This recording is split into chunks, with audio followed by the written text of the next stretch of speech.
moving slightly away from your from the business side of things, I wanted to speak to you a little bit about your running because you spoke to us about how much you enjoy running, and you're a very accomplished and avid runner, more so than myself for sure. I can't speak for the other two, but could you tell us a little bit about how you got into running and what exactly you do with it?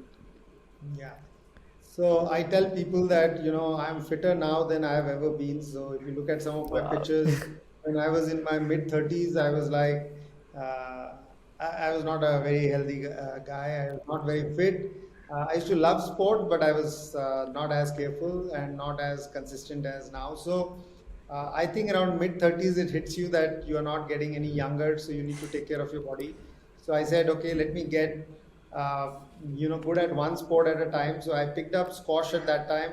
There was a national coach, sorry, a national champion, and she was looking to coach someone. So I joined her. I learned squash. I used to play regularly. I played for 3 to 4 years, almost 4 days a week. And squash is a very intense game. Yeah. And then after 4 years, I was kind of doing well against all opponents in the place I used to play. So I moved to a new sport saying, okay, let me take a new challenge. So yeah, it's a parallel track to Yeah. my work track. So I took up tennis and then 3 years of tennis. And then, I was, my wife was participating in a marathon, a 5 kilometer run where I said, okay, let me run 10K. So I ran 10K. It was a marathon in the hills in Missouri. So I ran in 1 hour, 6 minutes and said, this is quite bad. So I need to get better at it.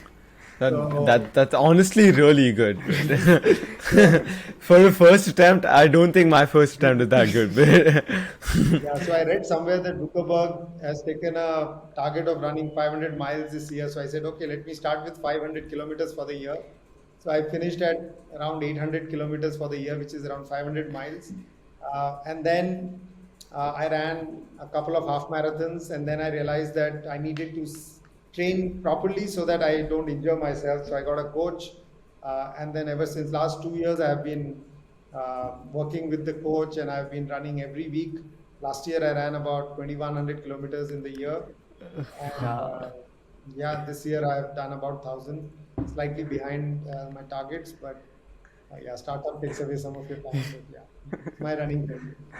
Wow, that's such an incredible parallel, like you were saying, between your different business ventures and taking up different sports, and just this entire energy of challenging yourself to take new things and do them better.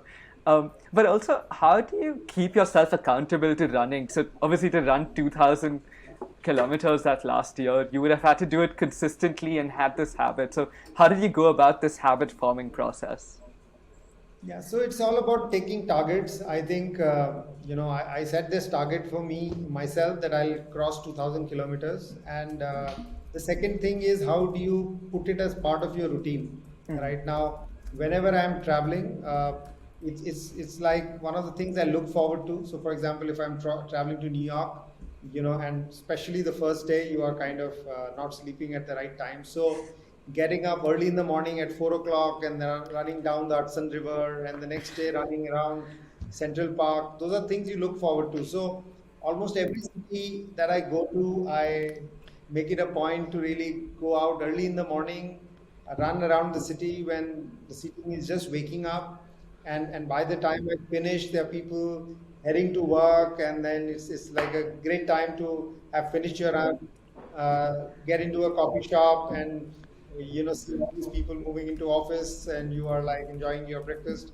So so yeah, it's become like part of my routine when I travel. And second is, by having a coach, there's somebody who's pushing you, who you are answerable to.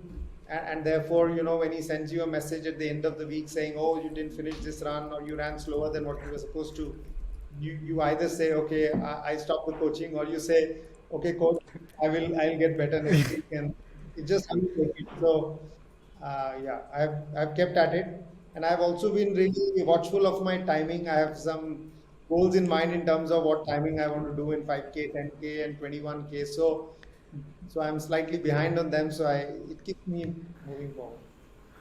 I think all of us are very confident that with such dedication, you will definitely surpass all your targets, both in the startup and your running world.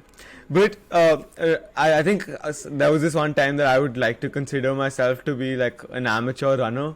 But once I got out of it, when like I think I just got busy with something, and then I was really just scared about like going back because I knew that I'd be slower than I was like a month back when I was running.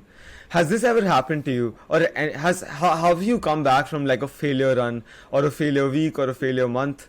How do you push yourself to go back when you know that you're not going to like probably be as good as you were? So I'm going through that right now. So actually, in February, I ran my fastest 5K, and then there was 3 months of my society was in a containment zone, so we couldn't step out. Fortunately, we have a treadmill, so I could run a few runs in a week, but nothing like running outside.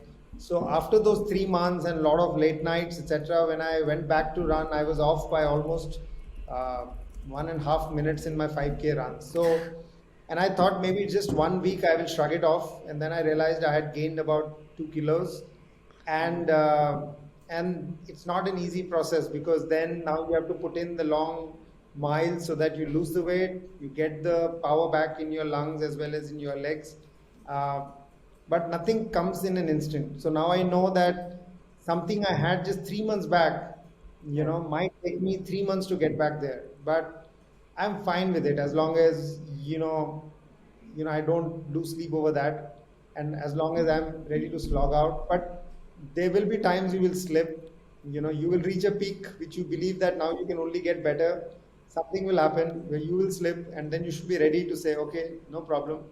There's time. I have time. So let me, start back all over again. And especially at my age, you would tend to think that, the body is going to get slower. But when you look around and you look at people and what amazing things they do at various ages, you realize, it's just in the mind, right? Yeah. Mary Kom just fought in Olympics at 38 age, right? And boxing is such a demanding sport. So it's really in our mind how we tune ourselves, and the body has much more than we take from it.